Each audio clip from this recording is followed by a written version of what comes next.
আসসালামু আলাইকুম ওয়া রাহমাতুল্লাহি ওয়া বারাকাতুহু। বিসমিল্লাহির রহমানির রহিম।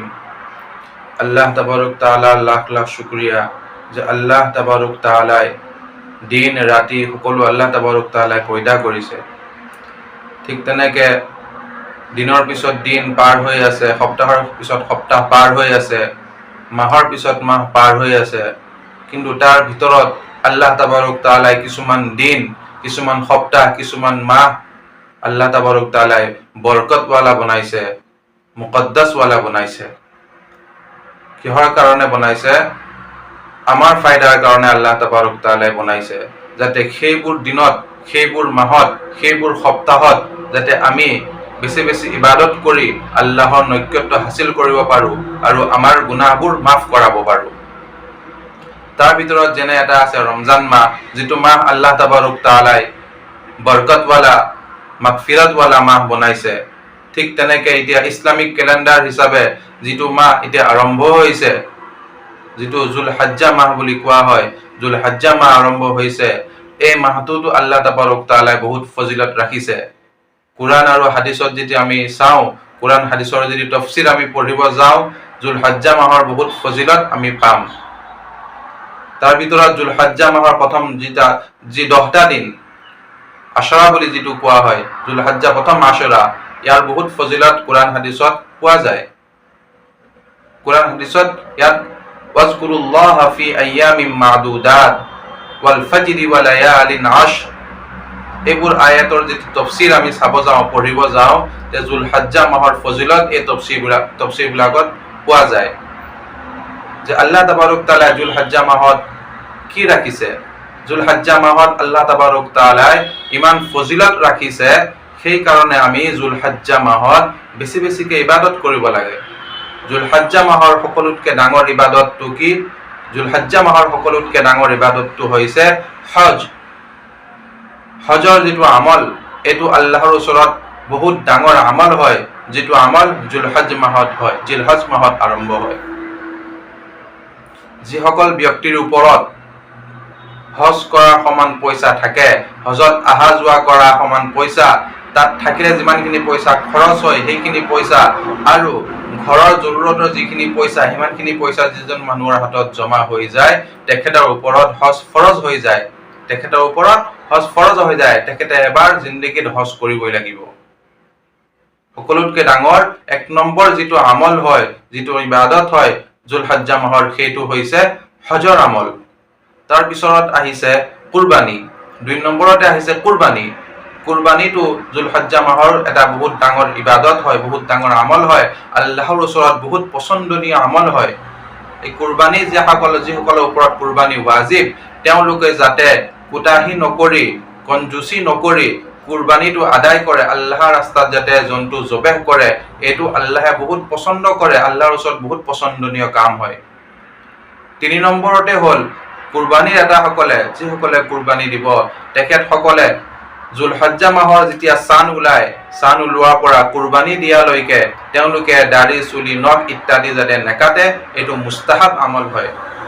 যদিও এই কামটো মুস্তাহাব হয়, কিন্তু ইয়াৰ বহুত ফজিলত আল্লাহ তাবাৰক তাআলাই ৰাখিছে, কাৰণ এই আমলটো হাজীসকলৰ লগত মুশাবিহাত হয়।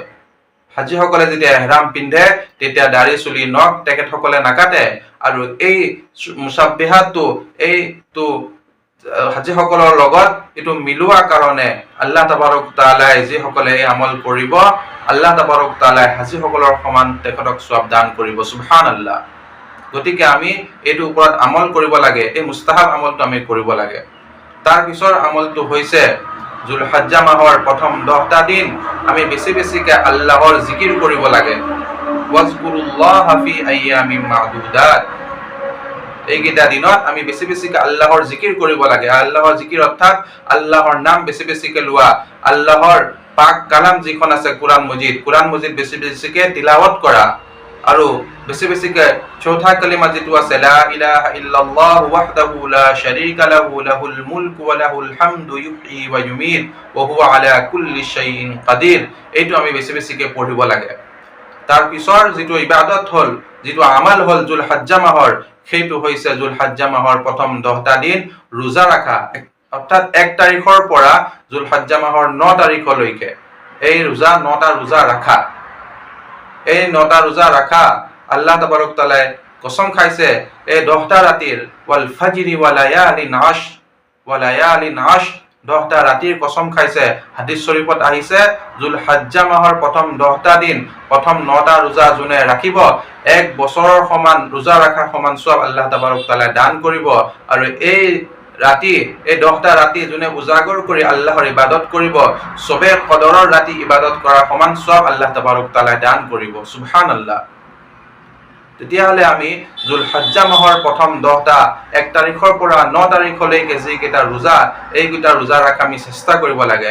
আৰু যদিও আমি 9টা ৰোজা ৰাখিব নোৱাৰো তথাপি 9 তাৰিখৰ যিটো ৰোজা অৰ্থাৎ আৰাফাতৰ যিটো ৰোজা এই ৰোজাটো আমি ৰাখা চেষ্টা কৰিব লাগে। কাৰণ এই 9 তাৰিখৰ ৰোজাটো আল্লাহ ফজিলত আৰু বঢ়াই দিছে।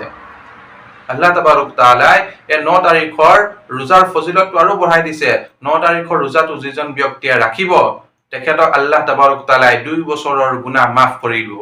1 বছৰ যিটো বছৰ আমাৰ জিন্দগীৰ পৰা পাৰ হৈ গ'ল সেই বছৰৰ গুনাহ আমি যদি কিবা গুনাহ কৰিছো সেই বছৰৰ গুনাহ আল্লাহ তাবাৰক তাআলাই মাফ কৰি দিব। আৰু আইন্দা সন্মুখত আমাৰ যিটো বছৰ আহি আছে সেই বছৰৰ যদি কিবা গুনাহ হ'বলগীয়া আছে সেই বছৰৰ গুনাহও আল্লাহ তাবাৰক তাআলাই মাফ কৰি দিব। গতিকে 9 তাৰিখৰ ৰোজাটো আমি সকলোৱে ৰাখাৰ চেষ্টা কৰিব লাগে। এইটো জুলহজ্জা মাহৰ বহুত ডাঙৰ এটা আমল হয়, বহুত ডাঙৰ ইবাদত হয়। তাৰপিছত আৰু এটা আমল আছে জুলহজ্জা মাহৰ আমল যে 9 তাৰিখৰ পৰা জুলহজ্জা মাহৰ 9 তাৰিখৰ পৰা তাকবীৰাত তাশৰিক আৰম্ভ হৈ যায়, যিটো ৱাজিব হয়। সকলো পুৰুষ মহিলাৰ ওপৰত এইটো ৱাজিব হয় ফৰজ নামাজৰ পিছত। তাকবীৰাত তাশৰিক ফৰজ নামাজৰ পিছত প্ৰত্যেক পুৰুষৰ ওপৰত প্ৰত্যেক নাৰীৰ ওপৰত ৱাজিব হয়। সেইটো জুলহজ্জা মাহৰ 9 তাৰিখৰ ফজৰৰ পৰা আৰম্ভ হৈ যায় আৰু 13 তাৰিখ আসৰলৈকে আমি ক'ব লাগে, যিটো আমি কওঁ আল্লাহু আকবার লা ইলাহা ইল্লাল্লাহ ওয়াল্লাহু আকবার ওয়ালিল্লাহিল হামদ। এইটো এটা বহুত ডাঙৰ আমল হয় যে জুলহজ্জা মাহৰ এই প্ৰথম 10টা দিন ইমান ইবাদতৰ ইমান ফজিলত আল্লাহ তাবাৰক তাআলাই আমাক ৰাখি থৈ দিছে। গতিকে আল্লাহ তাবাৰক তাআলাই যেনেকে ফজিলত বঢ়াই দিছে ঠিক তেনেকে যাতে আমি আমল বঢ়াই দিওঁ, আমাৰ ইবাদত যাতে আমি বঢ়াই দিওঁ, আল্লাহ তাবাৰক তাআলাই আমাক সকলোকে এই জুলহজ্জা মাহৰ 10টা দিন এই জুলহজ্জা মাহত বেছি বেছিকৈ ইবাদত কৰা আল্লাহ তাবাৰক তাআলাই আমাক সকলোকে তৌফিক দান কৰক। মা আলাইনা ইল্লাল বালাগ।